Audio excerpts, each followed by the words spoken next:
Hey everyone! Star Trek Picard Season 1, Episode 7, Nepenthe is over. But we are just getting started here on Live Long and Podcast. Let's talk about that. I'm Dave Mader, coming at you with Star Trek TV and movie reviews. And I am joined by an illustrious panel today, maybe one of the greatest we've ever had. We'll see. It 100% is. Yes. We have joining us again in the bottom right-hand corner of your screen, we have the ever-salty Jody Simpson. Salty. And for joining us for the first time this season is Maxx Duda. Say hello, Max. How you doing? It's about time. Right? Okay, hold on. Don't give me that. Yeah, anyway. Maxx, you joined us for one episode of when we were covering Discovery last year. Yes. So welcome. We don't talk about that, do we? Hey, look, I was like the crowning gem of that podcast, all right? I killed it. Out of the park, okay? You were the season. That's like polishing a turd, my friend. Well, you know what? Someone's got to do it. All right, let's get going. Let's get going. All right. Well, hey, let's get some headlines here, everyone, with this episode, which I'm excited to talk to you about. But Max, since you're coming in for the first time already, I know that you obviously been watching the show. How have you been liking the show overall so far? As we head into this episode, I've enjoyed it pretty much so far. It was interesting at the start, because it's really a very different vibe from TNG, which I think a lot of people weren't expecting at this, because it's Picard. It's a character that so many Star Trek fans associate with, and it just right out of the gate, it had a much darker connotation to it, much more Discovery-esque. Mm-hmm. I enjoy it. Like, I like it. It's a different view of the Federation and the Star Trek world as a whole from what we understand it to be, which is really cool. So I mean, I've enjoyed it. I've enjoyed it quite a bit. So you're positive, but yeah, just commenting on it is a very different Star Trek. Yes, than we've ever. Like I said, it does remind. Like I see almost like they're taking notes from Discovery, in a way, like that, like in the tone of the show. You know what I mean? Like it's not all exploration. It's not all things like exploration. It's more the dark side of what the Federation could be if things went wrong. Mm-hmm. Yeah, it's definitely got the same creative leads as Discovery, and so it has a lot of similar pacing, similar like story, like narrative style, but different characters, of course. And So yeah. And anyway, so thanks for that. Just kind of wanted to get a sense of where you were at. And so we had a lot to unpack with this episode. Most notably, the most wholesome episode of the season. What's that? Yeah, I said you mean the most wholesome episode of the season? Maybe it is the most shoehorned episode of the season. You think it was shoehorned?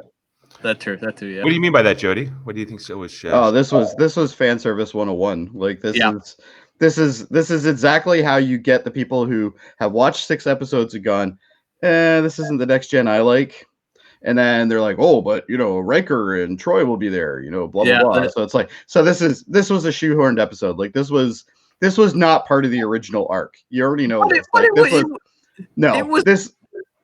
It was fun to see Picard walk up. Oh, don't get me wrong. I enjoyed the episode. But what I'm saying is it's an episode that really was just a shoehorned episode. Like, this was written after the main story was written, because literally it was like, oh, we're on our way to do this, da da da da da. And then it's like, oh, but wait, let's go see Riker.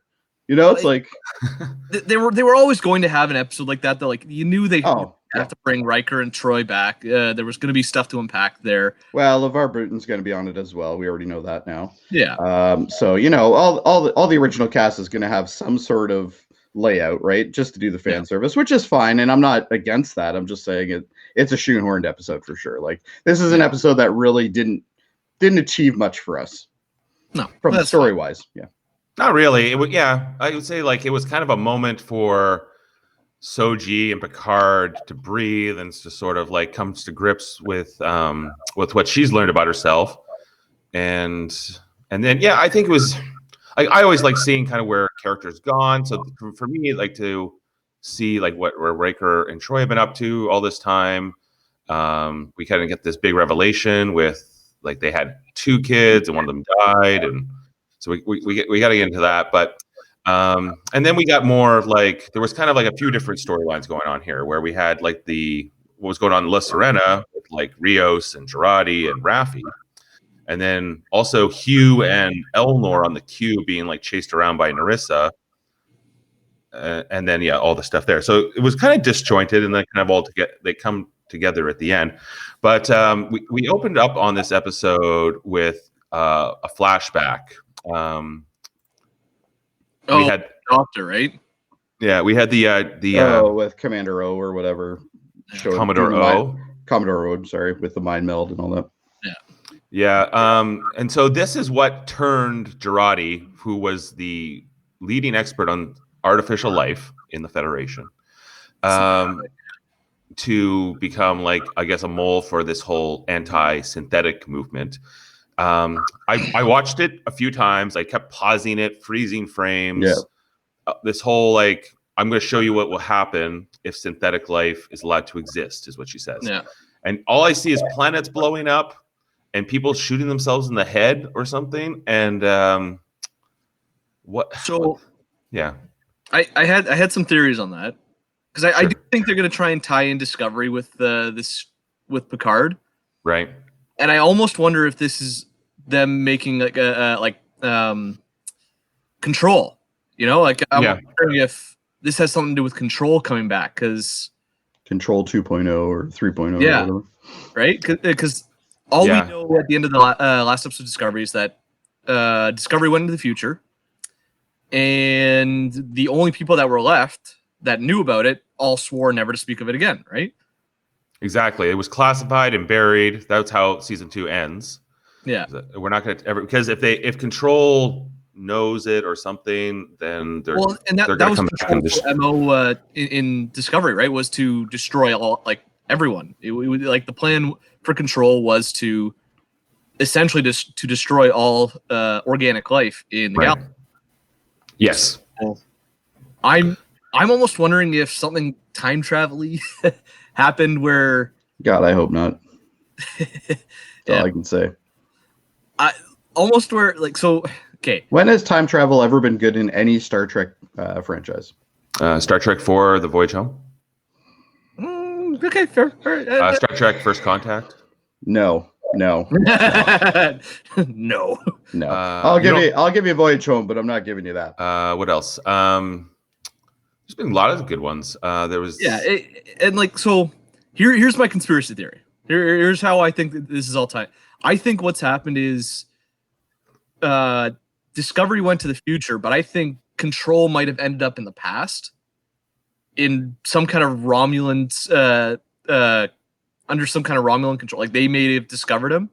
And I might have been how maybe the Tal Shiar were created, right? They discovered Control and realized very quickly how dangerous it was, tried to get rid of it on their own, and they've been basically policing the galaxy from the shadows to make sure that kind of threat never comes back, right?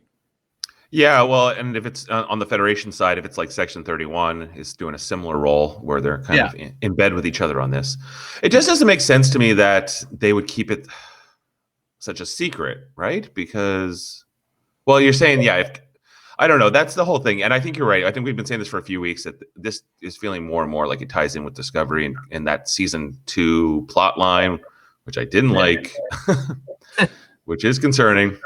But yeah, that's all I see from these flashbacks is like basically that artificial life is somehow going to destroy all organic life if it's allowed to continue. Yeah. It's a great fan theory, Max. Like honestly, it is. I just hope they distance themselves as far as they can from Discovery. Like this is not a good time to do this. Like a couple seasons later, maybe when you've really established Picard, go for it. But no. See, I don't know if they're going to do a couple seasons of Picard though. Like I something about we have a second season for sure. Yeah, I could see them doing like a short 2-3 season run with Picard, but I don't think they would do much more. Just because Patrick Stewart, man, he's old. Like every time. Yeah, but the guy still acts the hell out of everything. Like 100%. But he's gonna act until the day he dies. Like this guy is gonna be on his deathbed still doing scenes. Like that's just who he is, right? Yeah. So. Yeah, I think so. Well, and can I ask you guys a question though? Sure. Yep. Did this sequence at all change your opinion on the Doctor at all? No. No. What do you me mean? neither. Like literally, I still hate her. I Oh, think yeah. she's a terrible character. It did in that. And again, nothing against Alison Pill. I do like her, but I just she's don't like 100% been my least favorite character so far this season. Like, for sure, 100%. Well, that's right. no That's right. emotional connection. Kind of our next head. Well, let's talk about that. Is this Jody character, which is the Alison Pill character? Mhm. There was a lot going on with her in this episode. Like, Yeah.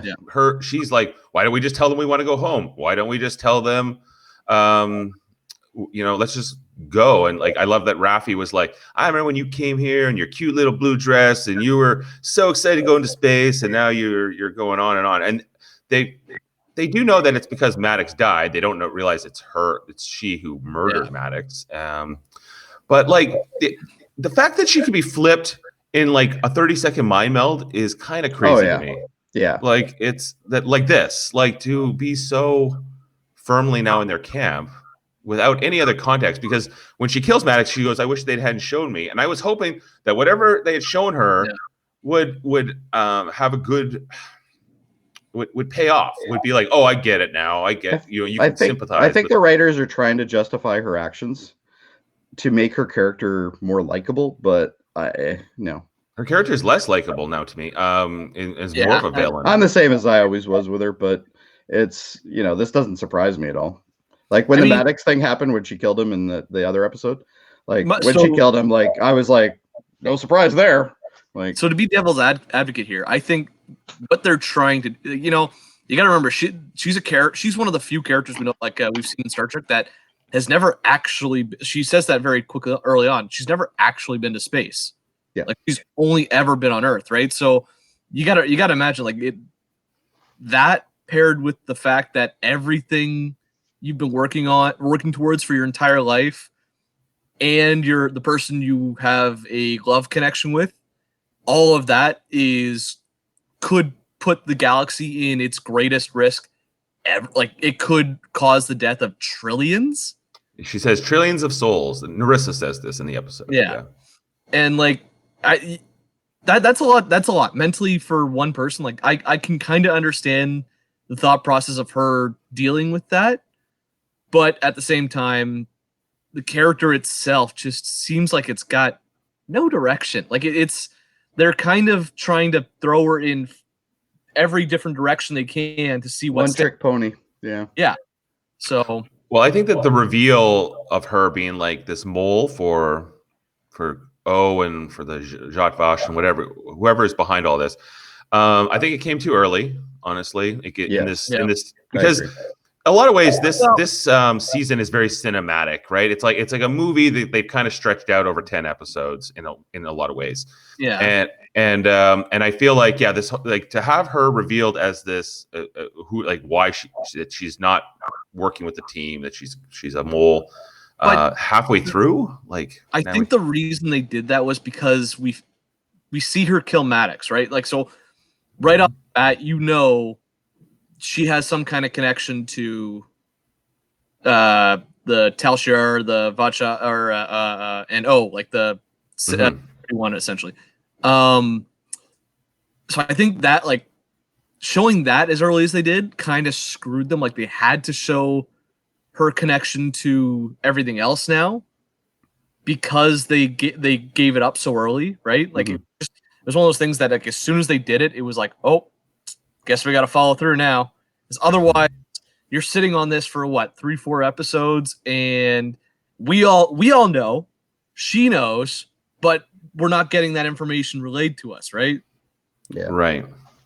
Yeah. So, where are we going with her next? Like, I don't know. Raffi's trying to give her cake.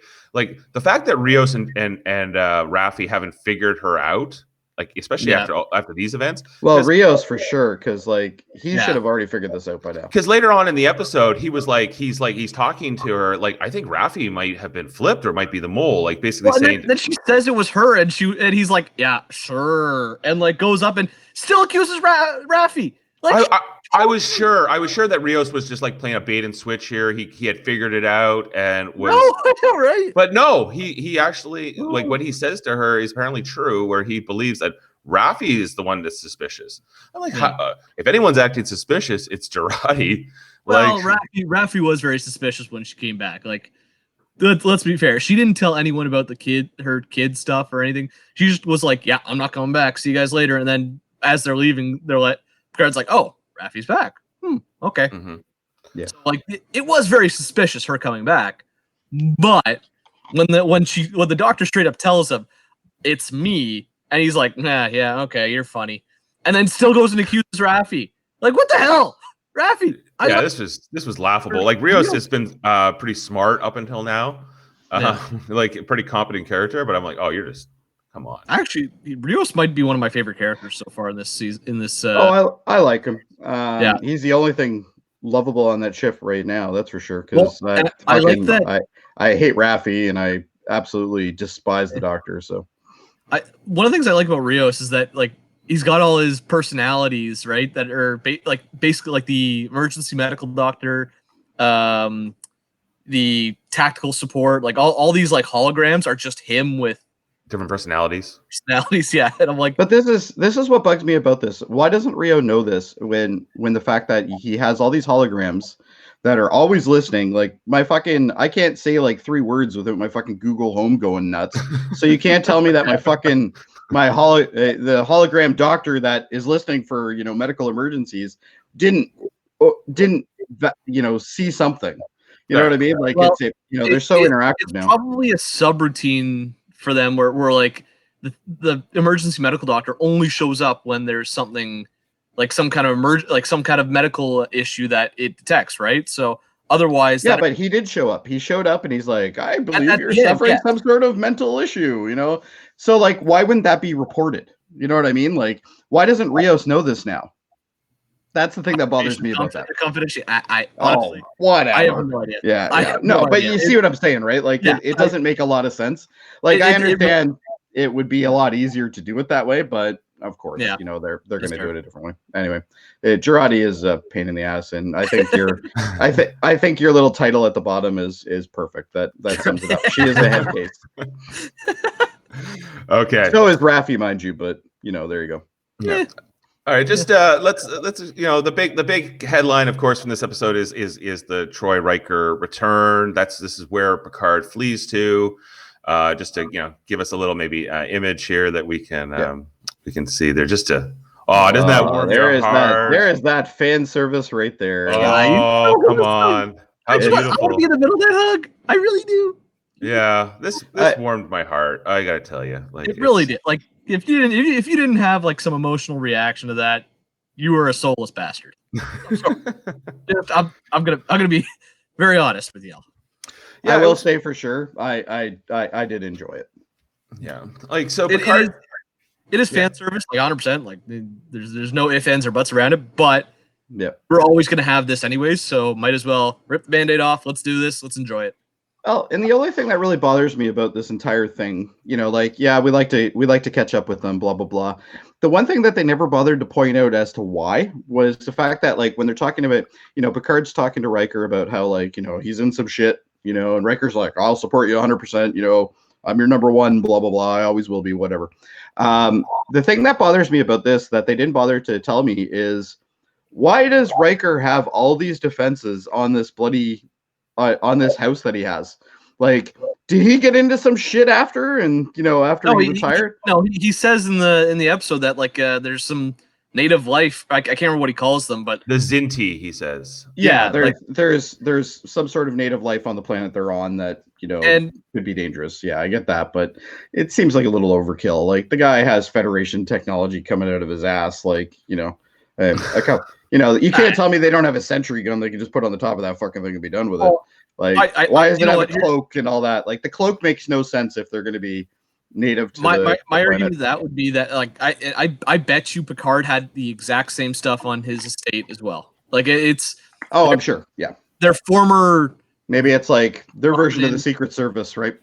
Yeah, maybe. I think that, like, I don't know exactly where this planet is, but I get the sense it's on the frontier somewhere.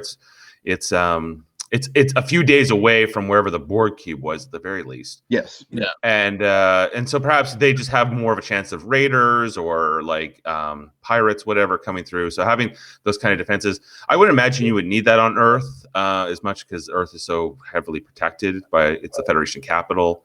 But but yeah, this is kind of out on the frontier, I think. And so yeah, I loved Riker during this entire scene. Like all the scenes with Riker, I really enjoyed them. Troy just felt phoned into me. And really? I don't know why. Yeah, totally. And I don't know if it's just because maybe she's just out of that role enough that she just doesn't have the nuances of it anymore. But to me, it just felt a little phoned in, but that could just be me. Yeah. What do you think, Max? You know what? As soon as Jody said it, I was like, you know what? I didn't think, but there are scenes, where she just maybe not the whole like when she first sees Picard, that seemed like it felt very genuine, like she was very happy. But one of the scenes in particular that did feel a little phoned in was the when she's showing Picard to her son's room. Yeah. Yes. Thaddeus' room, and she starts talking about how we're always gonna be here for you, but then she's like, but we have a daughter, we can't lose another kid. That whole scene, I know it was supposed to be very emotional for her. It did seem a little phoned in, and that's my point. Yeah. It was just that scene in particular too. That and no disrespect to Marina Sirtis and all that. Like I think Jonathan Frakes, because he's always been kind of part of Star Trek even after his run. Like he was in Voyager for a little bit, and he's been directing episodes. So he's stayed in the loop where Marina Sirtis not as much. Obviously she's had some appearances as well. She was in the show that I'm not allowed to name. Enterprise. Yes, but which I did in the like. Finale. Her and Riker were in that finale. The finale is terrible for that show. Terrible. Anyway. It's so bad. To me it just felt a little bit more. It didn't feel Deanna, I guess is. You also have to think that they did lose a kid, right? Like they came to this. And that could change you. Yeah, for sure. Yeah, and that's the only thing. Like that's the only reason. Thing I'll say about that is that like they lost a kid. That might have that might be a reason why they act the way they do. But I still agree to an extent that it did feel very.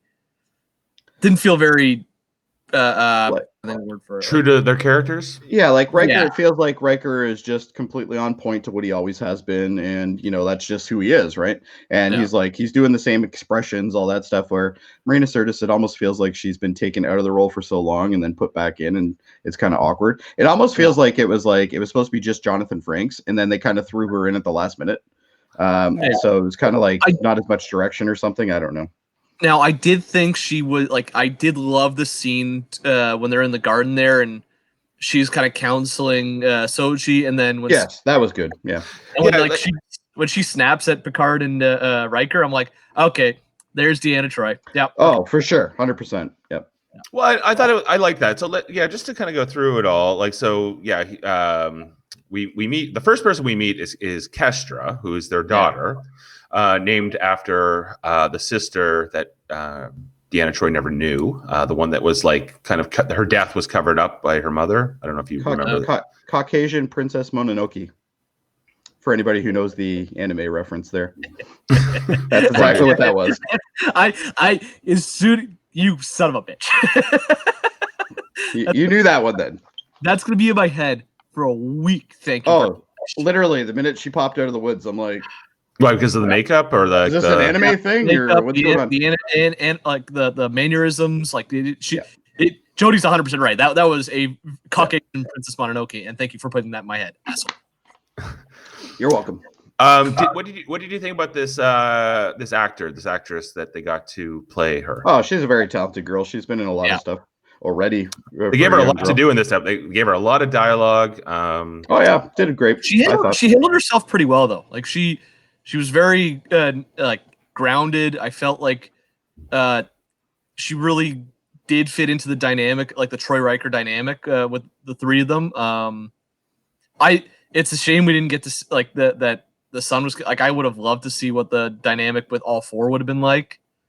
Well, Yeah, and like so we find out that there was a son, a brother to her, and that died, which bums me out. And I never even like you just made this person up and he's dead.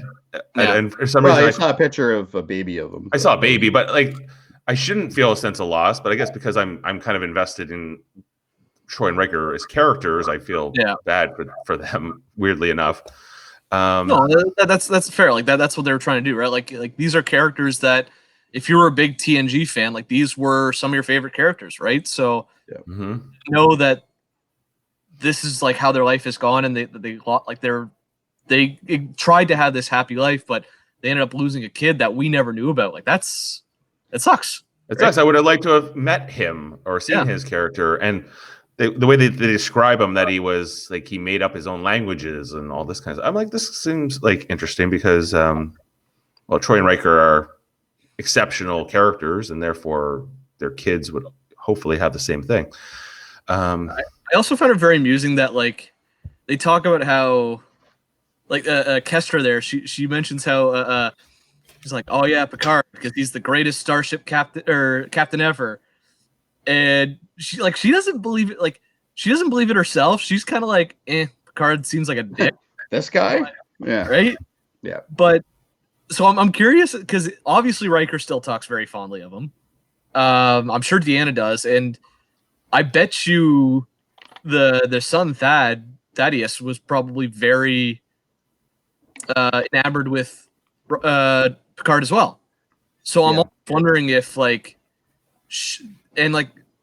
I bet you like he was probably trying to get like looking into going to Starfleet. You know, he wanted to be part of Federation. So I'm wondering if she almost resents what Picard stands for. Maybe like seeing him as the reason why her brother was so invested in this idea of maybe joining Starfleet or something. Like I don't know. There was just like this weird amount of resentment from her, and I'm like, and they didn't really ever explain it, like other than Starfleet, right? So it's who knows? I guess is really what it comes down to, and we're probably never going to know because why would we pursue this any further? We have so many other things to deal with. But I hope to see Kestra again. I think a very good character for the most part. And I think the actress, I don't know her name, but I know that the actress, I've seen her in a couple other things. She's been in a couple of horror movies and stuff too. And superb as far as I was concerned. But it's it filled what it was supposed to fill, but we really didn't get as much information on what was going on with them after TNG. Which kind of bothered me a little bit, but it was a couple small snippets, and then I had a son who died, and I have a daughter. Okay, well, we're caught up now. And they were in Starfleet. They were on. We know that they were on a ship after Nemesis. Riker gets his own command, and I presume that went on for a few years. They had a few kids. They had these two kids. Were born, and then he got sick, and then they end up on this planet. And that's kind of like that seems to be the high level update. The most exciting thing about all of this was the oven they were making pizza in. Yeah, Riker is a pizza chef. Oven. Yeah. I was actually going to say the most exciting thing about the whole thing was Riker at the end saying he's still on the reserve list. As soon as he said that, I was like, oh, so you're coming back at the end of the season then. Cool. I hope so. Well, we already know that 7 and 9's coming back. Yeah. So as well. What I really hope to see though is when they get LeVar Burton, I hope the first scene we see him in is him trying to pick up some chick in a bar because the guy is terrible. Yeah, he's no game. Yeah, no game at all. Yeah. No. But no, as soon as Riker said that to Picard while they're sitting on that bench, I was like, okay, there's no way this season doesn't end with some big space fight and Riker showing up with a ship at the new like a new Enterprise or like one of the Sovereign class ships at the end. Be like, hey, that'd be fun. I'd be okay with that. That'd be okay. I would be okay if Riker comes out of nowhere like that. Sure. You know what? Troy can stay home. I'm fine with that. Again. I will argue to the day I die that Sovereign class ship is one of the best designed Enterprises I've ever seen. I hate the Sovereign class. It's beautiful, sleek, sexy. I love everything about it. The Galaxy class Enterprise is where it's at. All right. Anyway, let's move on, nerds. Yeah. So okay, just I don't know. We can probably go on with Troy and Riker quite a bit. I agree Do we that need like especially on the first viewing that Troy, like Marina Sirtis, I'm like, this is a very different person. But every time Marina Sirtis plays this character, it's different. Like if you go back and watch The Next Generation, she always had like this like Yugoslavian Euro trash kind of like accent. Like then when she did the movies, she just used a British accent. And here it's like, I don't know what it is, but it's a very different mannerism set that we've ever seen from her. I'm gonna have to go back and watch all this again because I'm like, really? Well, the easiest way to compare Marina Sirtis's acting is compare season 1 to season 3 of Next Gen.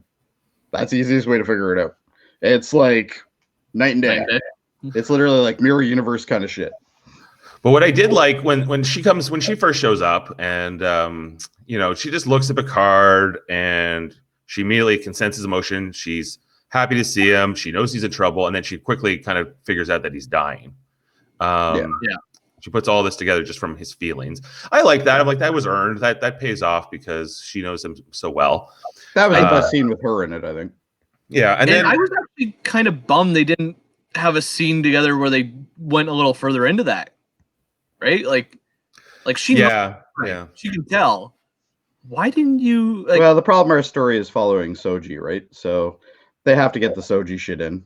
It is following Soji, but like this is a series about Picard. Like he is the main protagonist of the series, right? So supposedly. Yeah.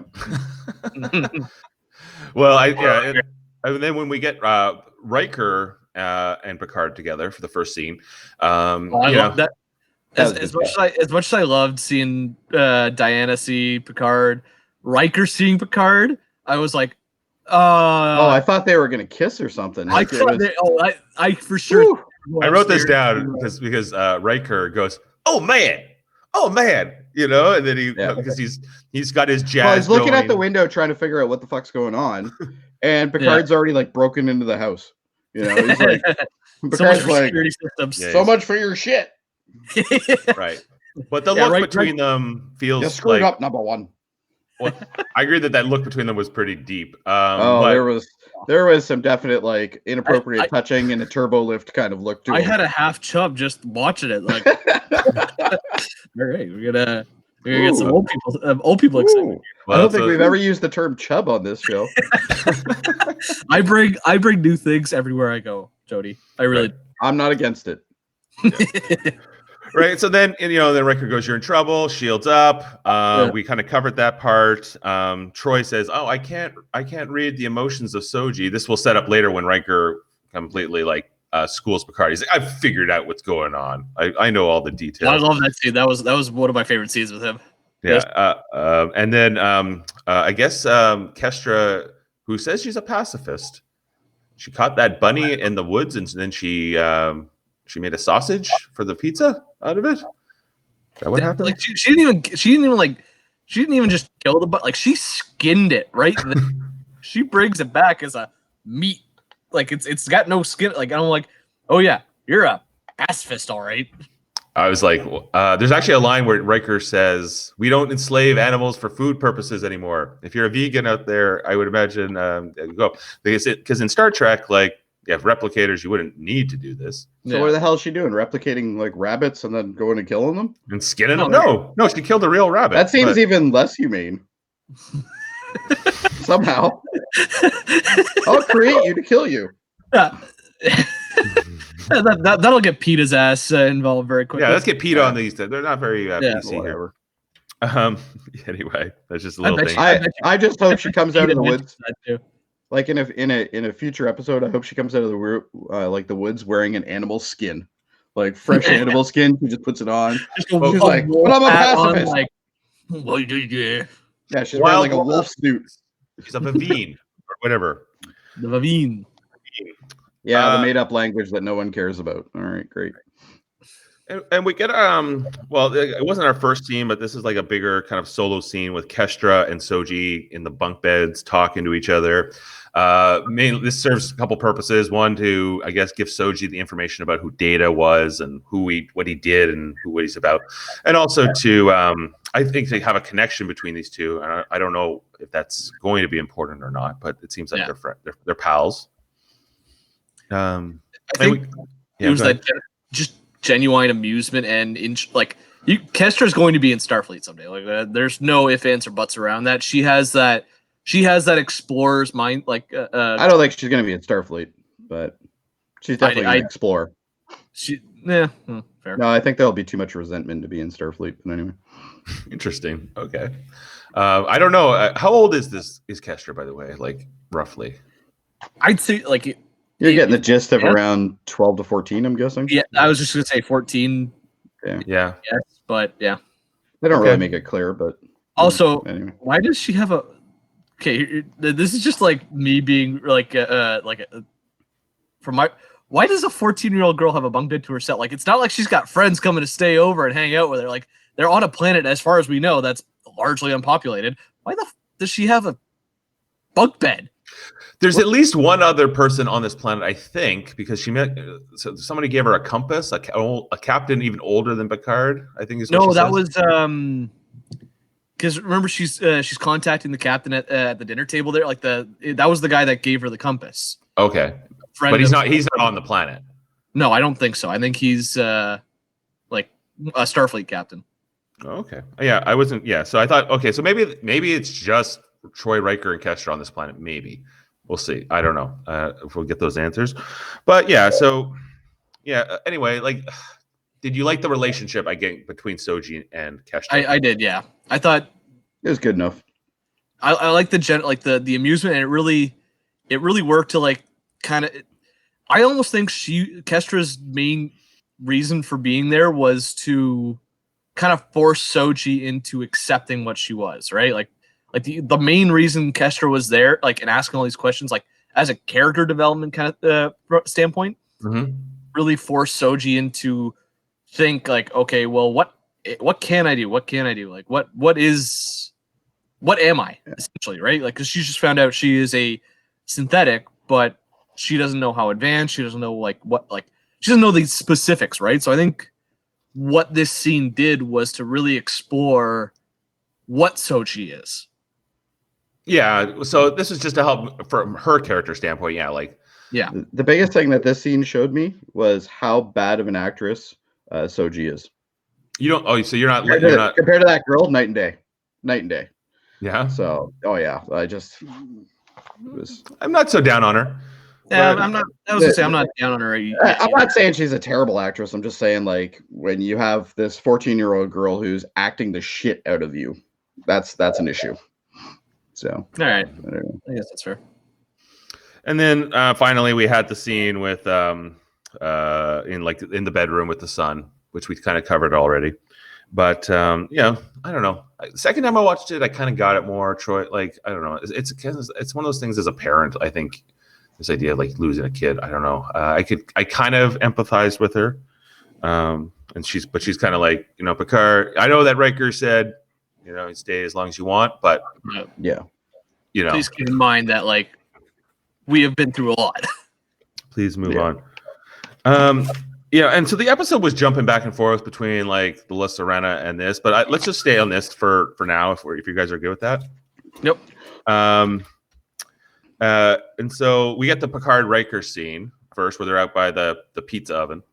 Riker says to him that, basically Picard's not giving up the goods. Picard's not explaining anything to him. Doesn't want to. I guess he figures if he has the information about who Soji is and all this, that puts him in more risk, I guess. Yeah.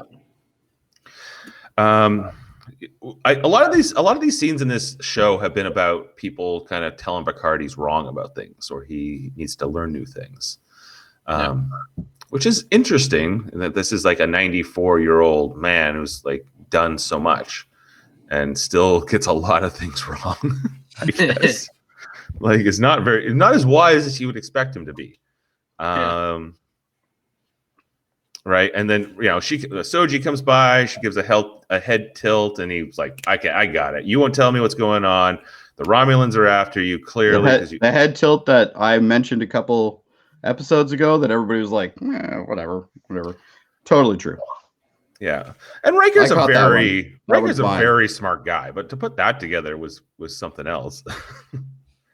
Hey, we got that tilt when they were doing that stupid let's fly around on socks on the Borg ship bullshit. A couple episodes back, and she did that, head tilt thing.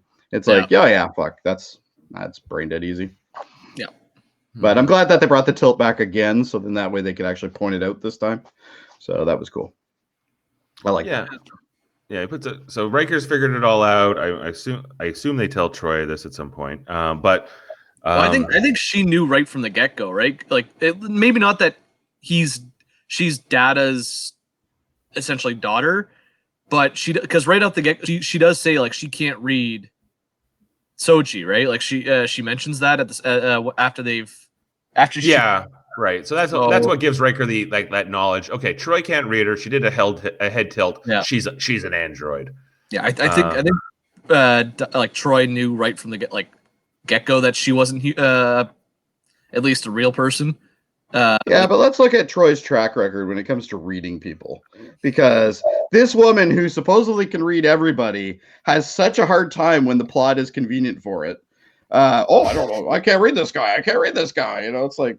Yeah, but I agree with you, Max. But it's a little silly.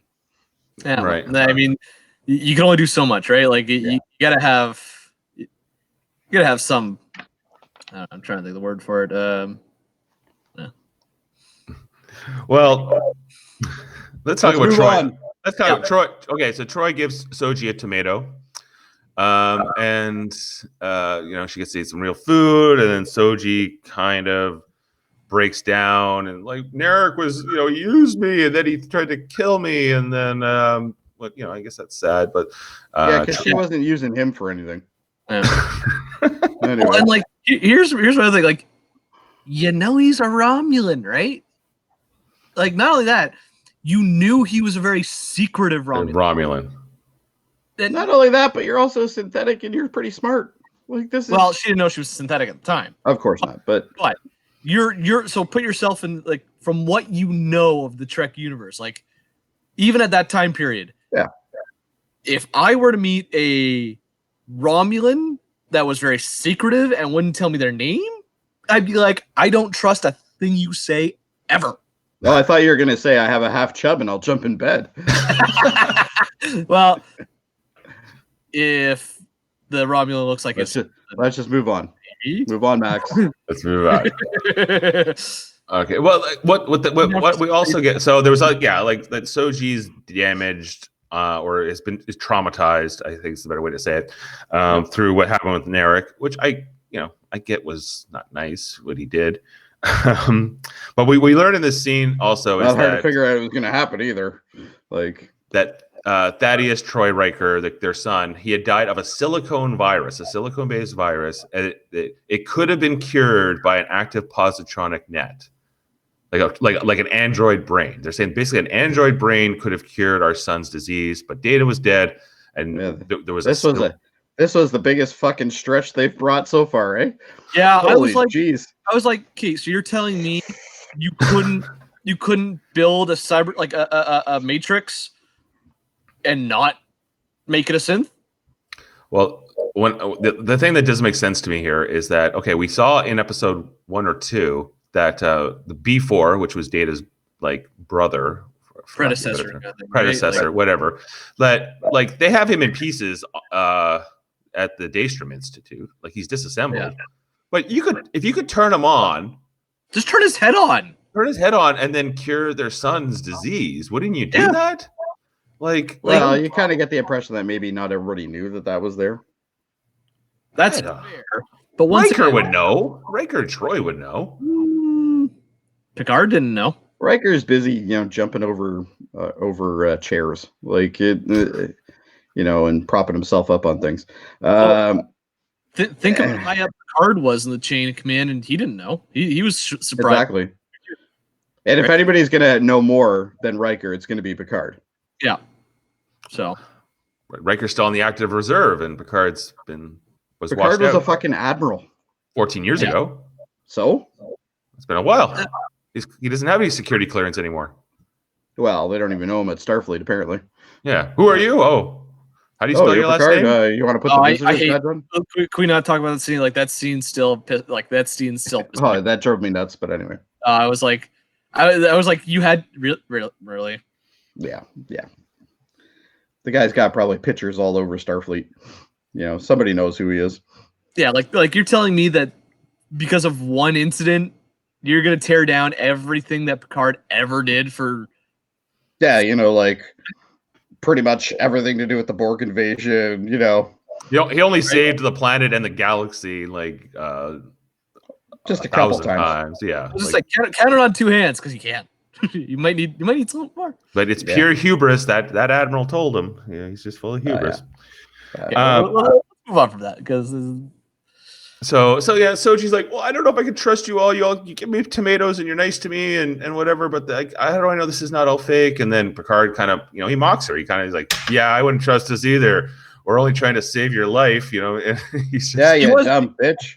I'm surprised you didn't say that. Yeah, dumb bitch. I was gonna say that was very I was like, okay, Picard, cool, dude. Chill. Yeah, He was just totally cranky with her. He's like, whatever. But I'm okay with that. There's times even during the TNG run that Picard loses his shit. Like he's just like, you're so fucking stupid. I don't get why we're even discussing this. Like there's been times that he's done that even in the series. So that's fair. For him to lose his shit, he has his own faults just like everybody else does. Yeah. He's not some supreme being or anything. And he did just go through losing his ship, losing his crew, at least as far as he knows, potentially losing the one Romulan kid that kicks ass and is willing to help him. Well, I kind of get where he's coming from, where he's like, I've been through a lot to get to you and to try to help you. And I watched your sister blow up in front of me. Right. Like, come on. Yeah. You need to be a little bit more grateful, you little snot. Right. So this gives a chance for Troy to dress him down. It's probably some fanfic with him spanking her ass or something. I don't know about that, but okay, so she gives Picard a hard time here because she's like, come on, that Romulan guy, Narek, he's put her through so much. Once again, he's Romulan. He didn't tell you his name, and he was very secretive. Why would you trust him? And you're on a Borg ship that's been taken over by the fucking Romulans. Like, come on. It's almost like you're an idiot. Right. It's almost like they needed to have a Happy Betrayal Day banner like they did for Picard. Have a banner up and it's like, you're Soji, do you fucking get it now? Right. Well, no, instead I'm gonna go slide around in my socks and talk about love. Oh, fuck off. Yeah. So when Troy's digging into him and Riker goes, easy there, Imzadi. You remember that one? I was like, that was the most. That was the fan service. That's where my fan service light went off. I'm like, oh my god. Okay, sure. We were speaking of Chubbs. That was his half chub right there. Yeah, but telling Picard that hey, you got a lot more about Chubbs in this episode than I bet there's been for a long time. We've used the word chub way more than this entire series so far. It's had multiple. I'm gonna actually put chub into every single episode I'm on from now on. For Maxx. Just for Maxx. I'm gonna call that the Maxx moment. Gotta love it. Dave's like, stick to the format. Stick to the format, guys. Come on. But okay, so all of that, I guess, gets maybe it's helping Picard. Okay, I gotta get back to who people know me for. I'm compassionate. I'm caring. I'm. He says useful. Yeah. Wow. That goes back to him feeling old and useless, right? Right. No. And dying. Mm-hmm. Yeah. And what else happened? Was that it? That's all that happened here. Yeah, they had Breaker made some pizzas, right? And we have the dinner scene where Picard does treat it more like a ready room kind of thing. And I did that that scene. I liked the dinner scene there because it very much felt like old school TNG. Back to the table, yeah. Yeah. And then like I said, I love that scene at the end where they're on the bench talking, and Riker mentions that, I'm still in the reserves. And they're like, I keep going back to that because I'm like, he's coming back. I really hope so. We're gonna have him fly in on a Sovereign class ship. Deanna can stay home. That's fine. I'm good with that. But if he's coming back, she's coming back with him. Keep picking some tomatoes back there. Yeah, she can stay with the tomatoes and Princess Mononoke and. Okay, now we're getting into Me Too movement. Let's move on. Okay, so let's get to the best thing of this entire episode. That's what I'm waiting for. What's that? Hugh. Okay. Well, here let's go right to there. Jody. Bring it. Oh well, I wouldn't have put the but why part on. I already know why. Okay, just the logistics of everything that happened, right? He helps Picard, and you can tell I'm animated because my hands are now coming into things, right? Picard, I'm surprised you're not full screen so we can see your hands. Like I was talking about this last week, where Picard and Soji escape. Okay. Yep. Why Elnor can't go with them, I don't understand. That confused the hell out of me too. I think he was just doing the "I'm going to stay behind to make sure you get out of here alive" bullshit. That's standard. We're gonna cover our tracks so they can't follow you. Yeah. Right. Okay, but then in the next scene, like the next time when we catch up here with Hugh and Elnor, they have Hugh, but they don't have Elnor. Well, so how are they going to get him? Well, did Eleanor just like abandon Hugh? Like they're. I guess. Did he just be like?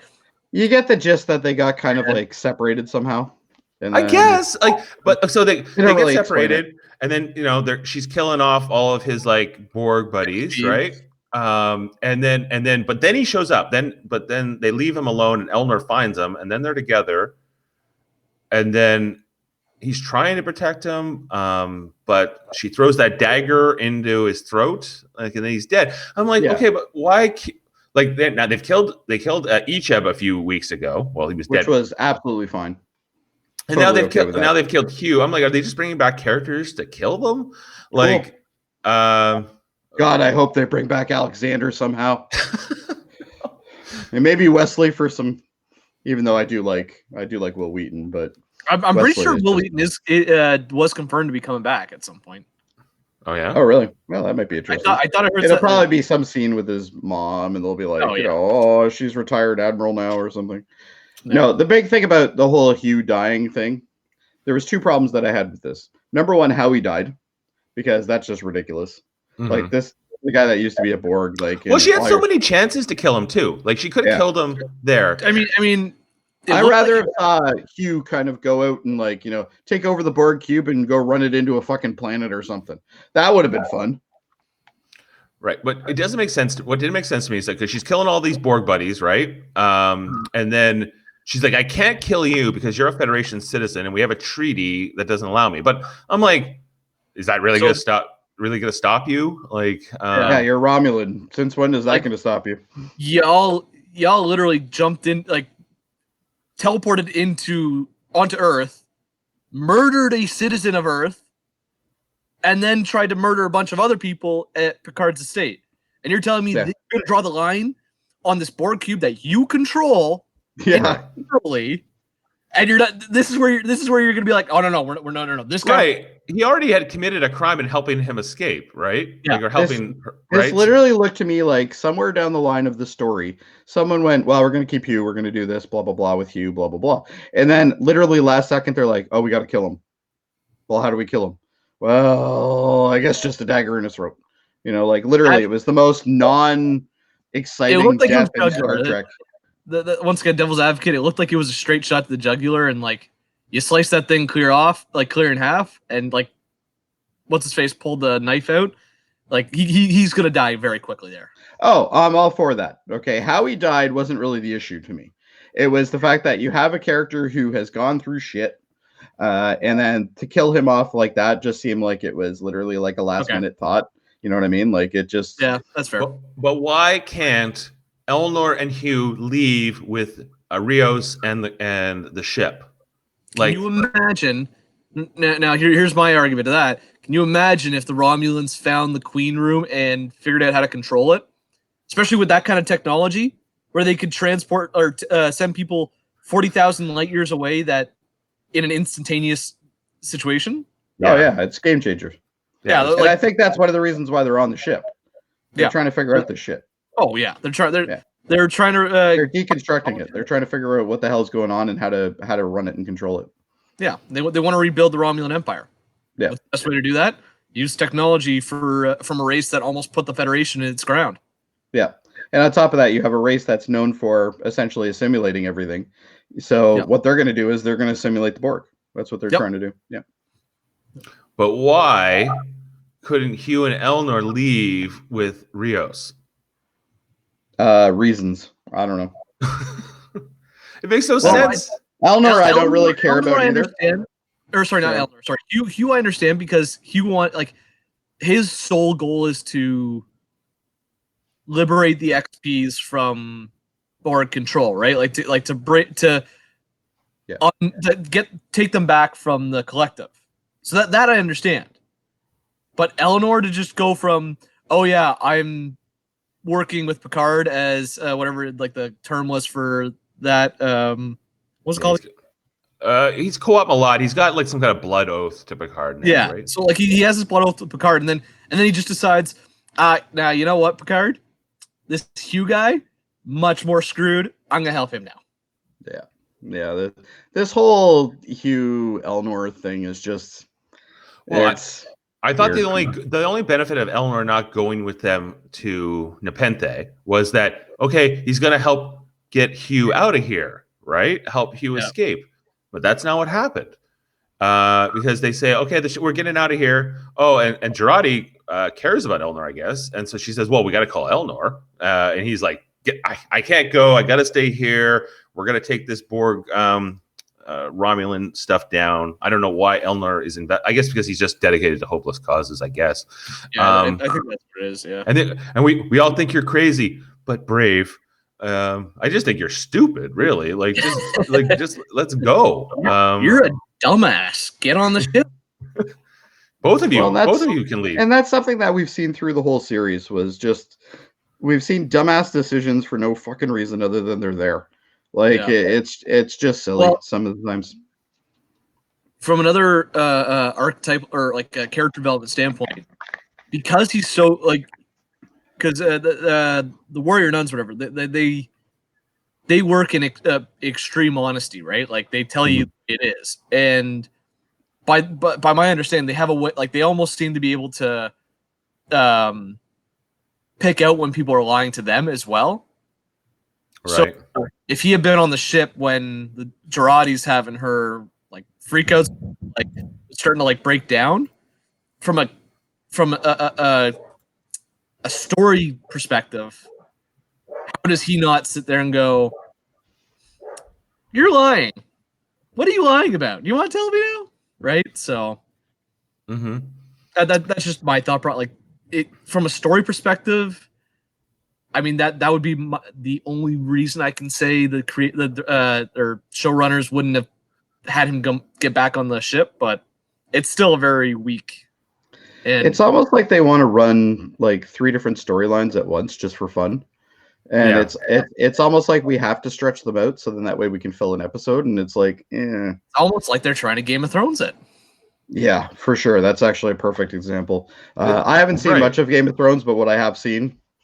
Dead on. It works on Game of Thrones, but that's a very different show. Like that, that's more about like galactic, or if I guess not galactic. It's like the world, like the politics of that continent, and all the different factions.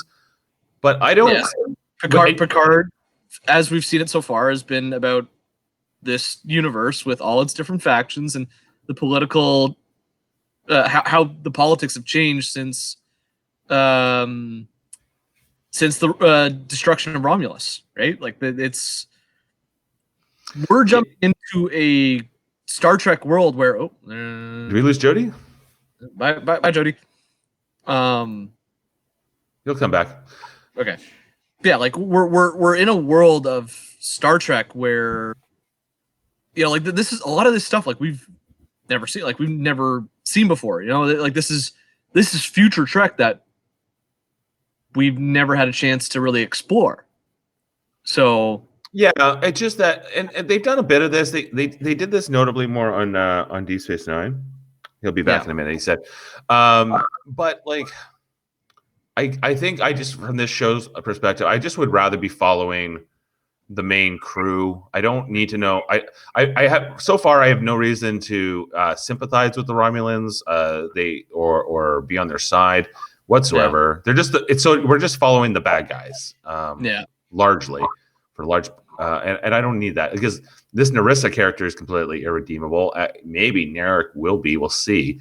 I think he will be. I think so another theory I've got going on towards the end of this show here is that he does have feelings for Sochi. There's no way around. Like you can easily tell that. I think he succumbs to those feelings before the end of the show. I think he ends up having like this revelation, like, oh my god, I do have feelings for her, and then he's going to end up betraying the Romulans for her, and then basically the Picard crew is going to be Sochi, Merrick, Raffi, Rios, and unfortunately Girardi. I'm assuming. Well, I don't know. Like, my assumption is that she'll be found out. Like, she's basically betrayed them. She's lied to them and betrayed them. So I wouldn't keep her around myself. That's fair. But just looking ahead to next week, though. Let's talk about that a little bit. So I'm excited for the next. That preview. Oh.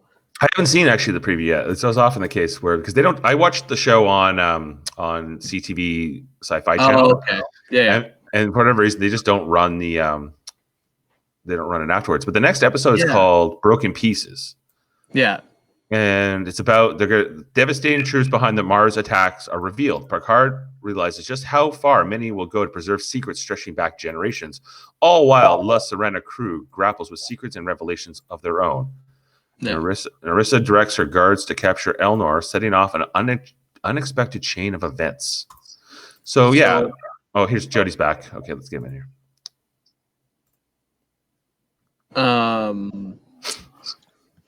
Sorry about that. So, Jody, we're just talking about the preview for the next episode. Did you see the preview, or have you only read the? My copy didn't have a preview because I don't get it from sources. I do the same thing you do, but so the one I got did have a preview. Oh, actually, you know what? No, I did have a preview because I got to see 7 of 9. So I know that. Oh, she's back in this next episode. Is that what? Not only she's back, maybe not the next episode, but she's coming soon. She's on the Borg cube, though. Yeah. Yeah.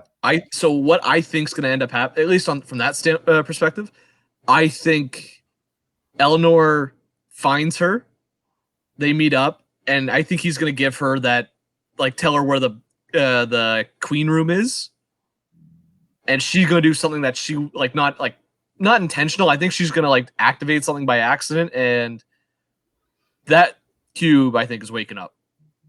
Yeah. Well, I got the gist of that. Yeah. They haven't paid that off yet, right? Because in the early on when they had to show the cube, and they're like, "Oh, your little badge, it's going to turn green if all the Borgs are going to activate," and they haven't paid that off yet. So I guess that's why we have to have more time here on this Borg cube following Elnor, who we don't really know very well, other than he kind of kills people very quickly, and he's eager to dedicate himself to stupid missions, but. Yeah, I don't know if I'm interested in that more. I'd rather just kind of follow. I'll be interested if they do bring 7 of 9 back, because I love 7. Voyager's one of my favorite series. I want her to be a regular, but I don't think they'll make it happen. I don't know. I'd love to have her as a regular, though. Right? 7 of 9? Yeah. Because what's the actress's name again? Jerry Ryan. Jerry Ryan. Yeah. She is just as attractive as she was in Voyager. Oh, she's aging very well. Good for her. Oh, yeah. I was like, you're, all right. But even if you take out that aspect, though, just what they've already introduced about her, there's so much that they can cover in this show with her. Oh, my God, yeah. So I think from a story viewpoint, I think it'd be great to see her in a little bit more. I would love to see her interact with some other people, maybe from Voyager. That might be interesting as well. Well, can we just not... I hate a Voyager. Do we have to kill them if they bring them back, though, Jody? That's what I'm concerned with. Because if that's the case, shit, I got a list. I got a list of Voyager, man. Almost everybody on Voyager you can kill off right now. I'm cool with that. See, I liked Voyager. A lot of people have the hate. I'm with you, Max. I like Voyager a lot too. I'm not saying Voyager was terrible, but let's be honest, the cast was a weak cast. It was like Enterprise weak. No, it was not Enterprise week. Oh, yes, it was. I will. You go back and watch those episodes, and you tell me how many times have you rewatched Voyager? Tons. I love rewatching Voyager. Yeah. Oh, okay. The only Max? I'm with Dave on this one. Like I like Voyager. And I don't see where the issue is. Like I thought the cast was decent. I thought Cass. She's not my favorite. Okay. She's gone after the first season. Chakotay. 3 seasons. Kill him off, no problem. Who? Chakotay. I like Chakotay. No problem. Yeah. Harry Kim. Kill him off, no problem. Okay, I'll give you Harry Kim. I'll give you Harry Kim. Literally almost everybody on that show. No, I like Tom Paris, B'Elanna Torres. They were good. Oh, B'Elanna Torres. Don't get me started. Oh, B'Elanna's great. You stay away from B'Elanna. But the Enterprise crew was better? I'm sorry? The Enterprise crew, Oh no, they got tons of room to kill off some people there too. For sure. The only character from the Enterprise crew that I genuinely enjoyed and like would love to have back, even though like it's way too long down, is the Doctor. From what's who? His name? I want to say Fox, but no. Phlox, yeah. Phlox, yeah. Phlox, yeah. He was a cool character, actually. I loved him. I loved him. He was great. And I liked T'Pol was a good character, and pretty solid, yeah. And I liked cool because seeing like the whole how Romulans originally interacted with the idea of a mind meld was kind of cool. Yeah. Mm-hmm. That was good. Anyway, we're totally off topic. Anyways, yeah, we're way off topic here. But yeah, no, you know what? If they have to kill off some more TNG people, I'm okay with that. We can start with Alexander and work our way down. He easily can be killed off, no problem. I would like to see Ro Lauren again. Well, a lot of people they've interactions with Picard, because Picard near the end of the run, he was on like Ro's side, like he was starting to see where she was going, right? Right. Well, like the last time we saw Ro Laren she was joining the Maquis, right? Mm-hmm. And that's the last we saw. As far as we know, she's dead. Where is the Maquis in this universe right now? The Maquis were destroyed by the Dominion. Supposedly. Well, it was, yes. Allegedly. Yeah. Allegedly.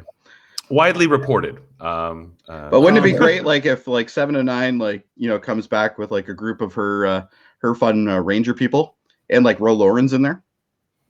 I would love to see them to circle back with Ro Laren, because she was one of the more interesting relationships that Picard had during the TNT. It was a hated relationship that turned into love. It was kind of at the end of the run, you knew Picard respected that girl, and vice versa, because she comes in as she hated him too. And, yeah, she hated everybody, to be fair. So I would love to see that. And the same thing, that's the thing that pissed me off when they introduced 7 of 9, because 7 of 9's like, you owe me a ship, Picard. And she looks so pissed off at him, right? Yeah. And it's like, I hope there's some sort of animosity between them or something. And it turns out there wasn't. So, it would have been nice to see that, but, what can you do? Right. I would love to see, they tried to bring her back a ton of times. Just one Ro Laren, Michelle Forbes, who went on to be, like in Battlestar Galactica, had a big role there. She was in the Hunger Games too. She was in the Hunger Games. She's in True Blood. Like great actor. For sure. Yeah. I would love to see that character come back. I think a lot of people would. She's turned it Star Trek down so many times. Yeah, I don't think you're going to see it, but it'd be great to see her again, especially if she was part of like the Rangers or something. That would be really cool. What about It's been a while. It's been a while since I've watched DS9 or anything like that. Worf, what's he up to again? So allegedly, he had a command. He became the captain of the Enterprise after Picard left. Yes. What if Riker shows up with Worf at the end? Could be. Yeah, so, Riker's like sitting there, and like Worf is like running the Enterprise. Yeah. Ooh. I'd enjoy that. There comes that chub again. Well, this is not half, but either. This is a full.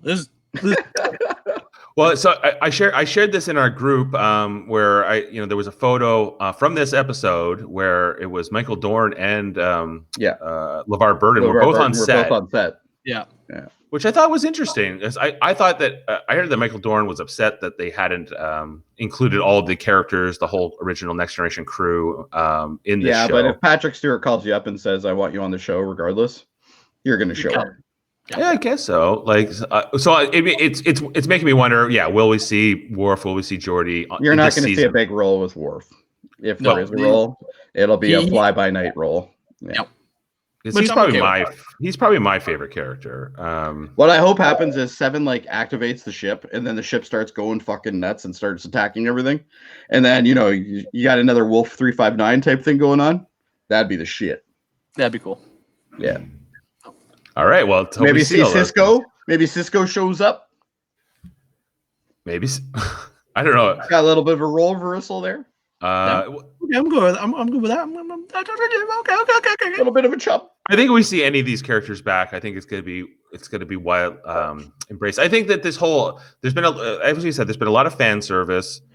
But I think the fact that Star Trek went away for so long, and then there was all these reboots that didn't quite work. I think your mileage may vary on the J.J. Abrams universe, and I've enjoyed that so far. I mean, it's much more actiony, but it's a movie series, right? So it kind of has to be.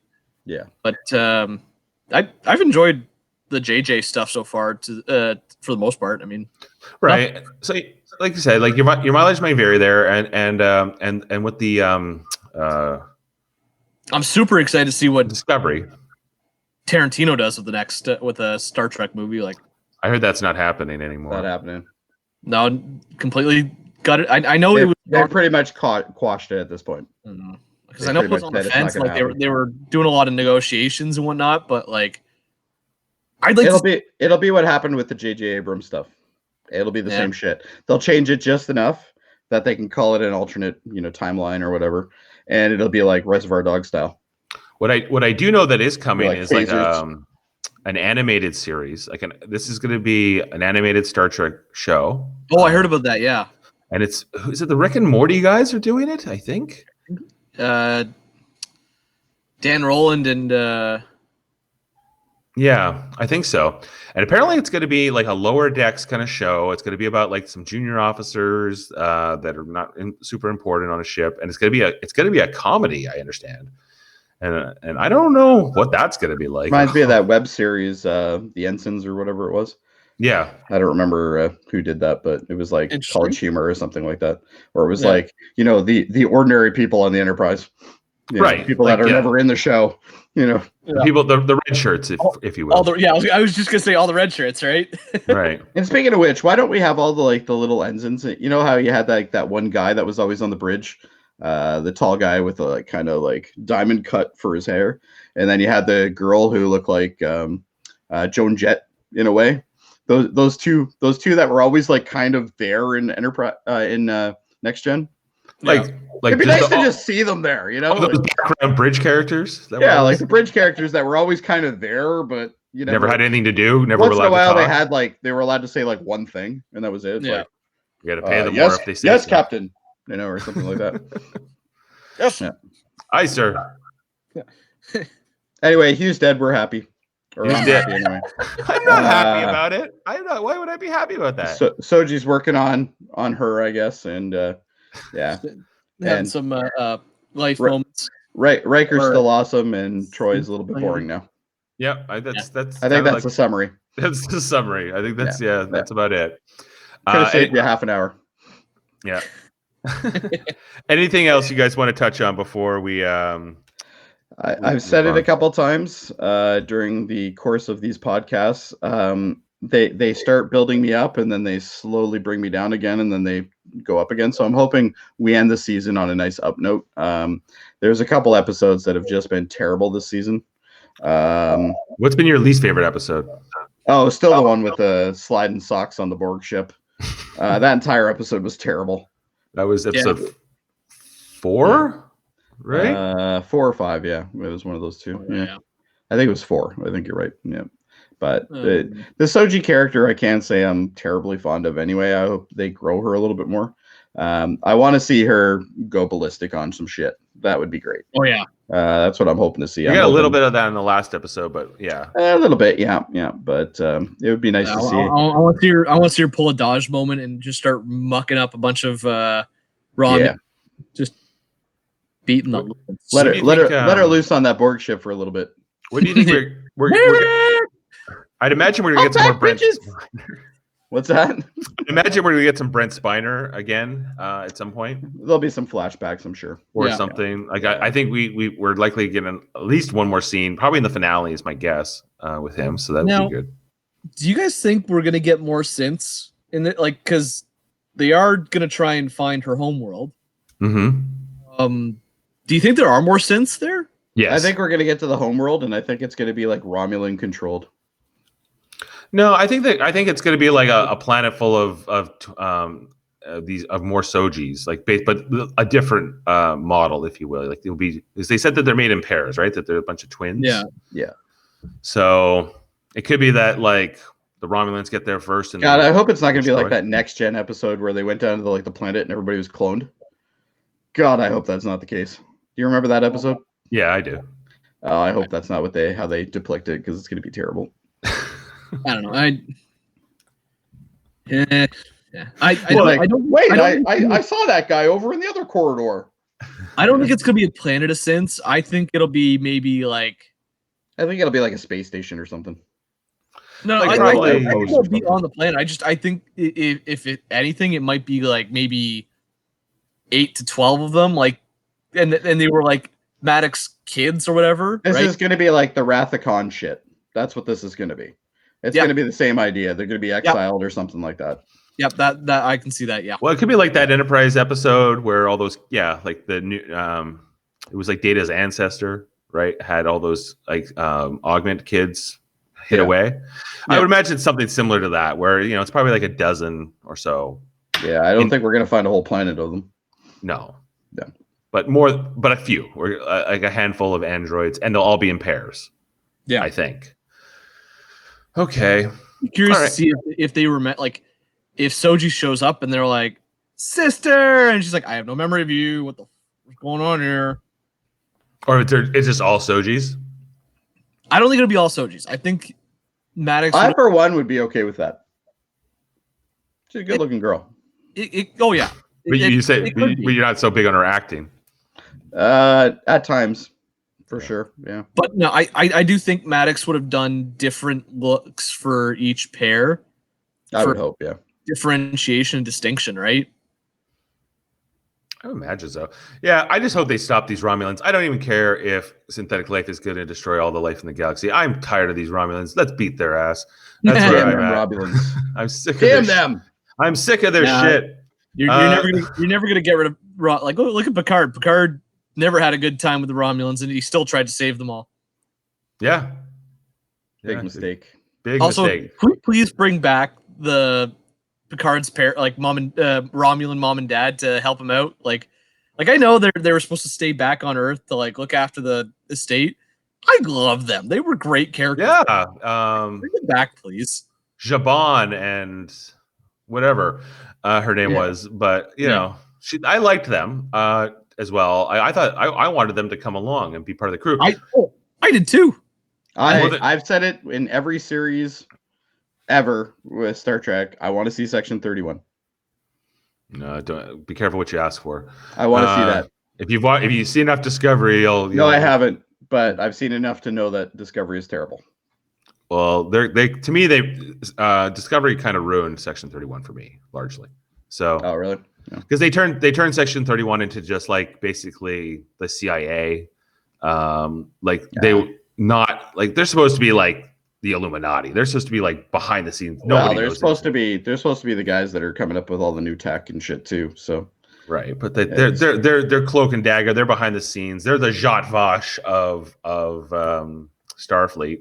Yeah, and in Discovery they just made them like they were very commonplace basically. Yeah, no. One of the things I didn't like about that they switched on Discovery, like, so when they first show, sorry, this is kind of going off on a tangent there. Like, when they first showed the Section 31 operatives in Discovery, they're wearing these like slick black uniforms with a different insignia and whatnot. Yeah. And then bring them back for the second season, because that was the first season when they showed them, because it's when Burnham gets on to Discovery for the first time, right? Mhm. When they bring them back in the second season, they look like average Joes. Like they're allowed to kind of dress as they want now all of a sudden. And I was like, what happened to like They were supposed to be like the SS, right? Like Yeah. they were supposed to be like the elite order. Yeah. Like they were supposed to be like the guys who like you saw them walk in a room and you fucking left because you knew there was nothing but bad happening. Yeah. Right? Like that was supposed to be the whole point of them, but Section 31, yeah, they were supposed to be like nobody even knew they existed, right? Like Yeah. they were so secretive. well, they were mysterious, right? Like, you just see this guy show up in like a trench coat kind of thing. They're always wearing those slickers. Like they're I don't know, like I don't know what. It's always apparently to be in the organization you have to wear a black slick coat with a turtleneck. Yeah. That's Anyway, I think we're off tangent here. we sure are. Yeah. And All right. if you're not going to stop it, I am. All right, Jody. Well, we'll stop it. Okay. Well, anyway, You know what? Sharks pod together, damn it. I think What's we that? Sharks pod together. It's true. It's true. So I think we picked this episode apart enough, and we can look forward to the next one. I just hope. I need them to get off that Borg cube, man. I'm just sick of it. So let's. I want him to take it for a joyride. That's what I'm I want. sick of what they've done, but I think there's going to be a lot of shit going down in the next episode on that Borg cube, but like it's going to drastically change the dynamic of how they interact with the cube. So that I'm all for. As long as they do something like to have it just sitting there and they're just like, oh, we're repurposing all these Borg to make them useful again. Like that, I don't need to see like 5 episodes of that. But to have like, the Borg cube say wake up and maybe half the cube rejoins the collective. The other Well, half, you already know that they're segregated right now, right?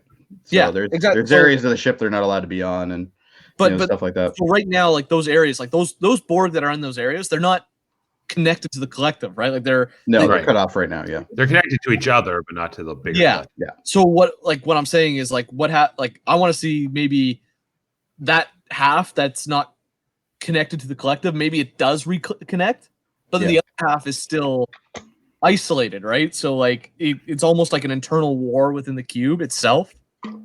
I mean, I don't know. Like, whatever they do, I just hope it's interesting and it Just give me something different. Yeah. Yeah. Right now, the cube is just a prop piece, essentially. It's just a really just there. Yeah, and like It's a place for bad Romulans to hang out.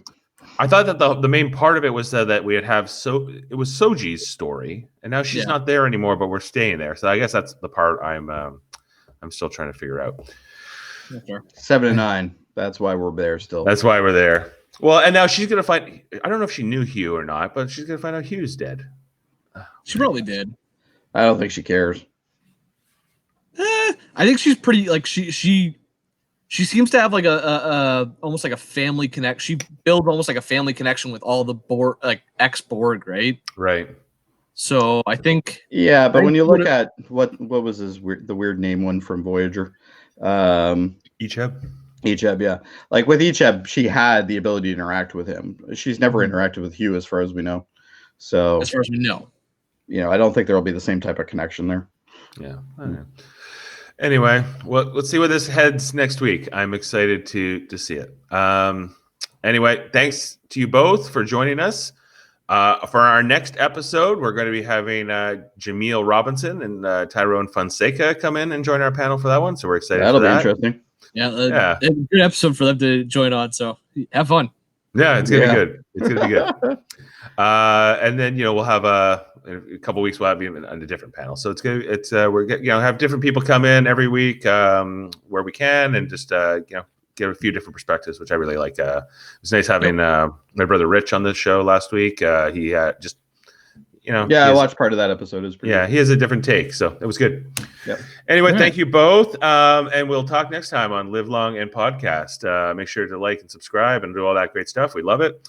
Leave comments and let us know what you think, even if they're bad. Especially if they're bad. Especially if they're bad. Any press is good. I like them. I like those ones. I've The been chub. on it. The chub wins. Good job. All right, everybody. We'll catch you next time. Peace. Peace. Live long and podcast.